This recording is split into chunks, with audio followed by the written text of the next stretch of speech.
JPSC के खिलाफ सरकार ने एक्शन भी लिया।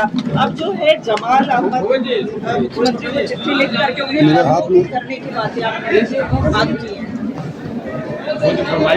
सर, जमाल अहमद को हटाने के लिए मांग किया है। बार बार जो मेरे पास जो जानकारियाँ हैं, जो गड़बड़ी है, सरकार उसको ठीक करनी चाहिए।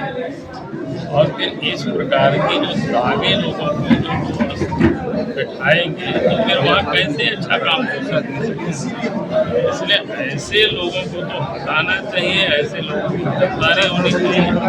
और हम कहेंगे कि भाई सीआईडी जांच तो सारा घोटाला में जिस प्रकार से लिपापोती हुई है वैसा हो जाएगा। और शायद सरकार अपने आप को बचने के लिए उन्होंने इस प्रकार की दिखावा कर रही है। इसलिए हमने कहा कि भाई पूरे मामले की जांच सीबीआई से करानी चाहिए, तब तो पता चलेगा किसका किससे कितना संबंध रहा है।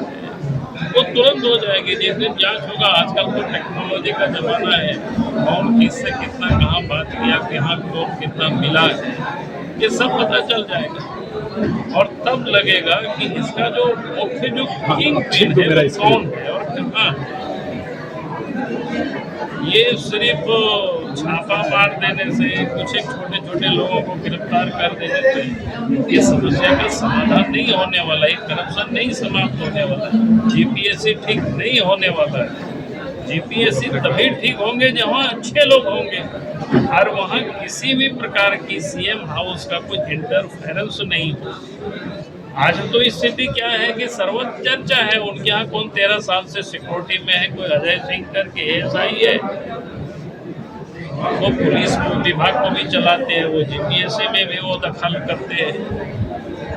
और ऐसे ही करप्ट लोगों को वहाँ नियुक्त कर देना, तो फिर कैसे अच्छे काम हो सकते हैं, कैसे हम उम्मीद कर सकते हैं, कैसे हम विश्वास कर सकते हैं। और पहली दफा ये नहीं हो रहा है, पहले भी कई एग्जाम की इतनी गड़बड़ियाँ हुई, बच्चे सड़क पर घूमते रहे, उनके ऊपर डंडा चलाते रहे, उन्हीं को उल्टा धमकाते हैं जो लोग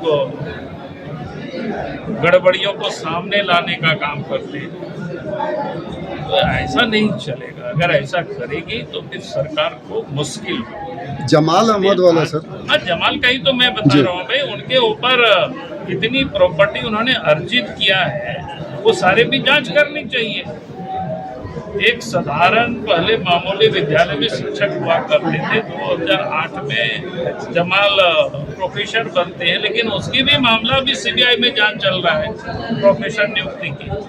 तो जिन लोगों के ऊपर कोई जांच चल रहा हो उनकी नियुक्ति ही संदिग्ध है। और फिर ऐसे लोगों को इस प्रकार की सेंसिटिव जगहों पर बिठाना, महत्वपूर्ण जगहों पर बिठा करके क्या मैसेज देना चाहते हैं? यानी जिनकी बुनियाद खराब है, गड़बड़ है, और उससे आप अच्छी बुनियाद की कैसे उम्मीद कर सकते हैं? तो बच्चों के भविष्य को तो जमाल जैसे लोग बर्बाद ही करेंगे। इसलिए सरकार को ऐसे लोगों के ऊपर गिरफ्तार करनी चाहिए, पकड़नी चाहिए।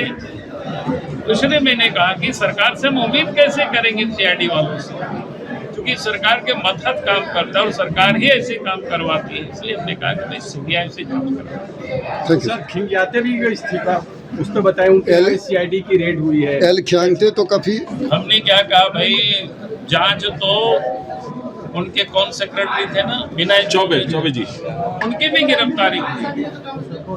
लेकिन आप आश्चर्य करेंगे, अब तो शायद 1 साल या 2 साल हो रहा होगा, चार्जशीट नहीं सबमिट किया है। डिफॉल्टर उस केस में बेल मिल गया, उन्हीं को नहीं बल्कि 1.5 दर्जन के करीब लोगों को बेल मिल गया। तो इसका अर्थ क्या होता है कि भाई आप कह रहे हैं कि छापा मार रहे हैं, ये कर रहे हैं, हमें तो कह रहे हैं कि विनय चौबे को तो उन्होंने गिरफ्तार किया है, लेकिन गिरफ्तार करने के बाद क्या हुआ, आराम से लोग बेल पर सब लोग निकल गए, मामला जहाँ का तहाँ पड़ा हुआ है। क्या बताना चाहते हैं लोगों को? इसीलिए मैंने कहा कि भाई पूरे मामले को जांच तो कराओ सीबीआई को, तब तो ये पता चलेगा कि आप क्या कर रहे हो, क्या नहीं करवा रहे हो।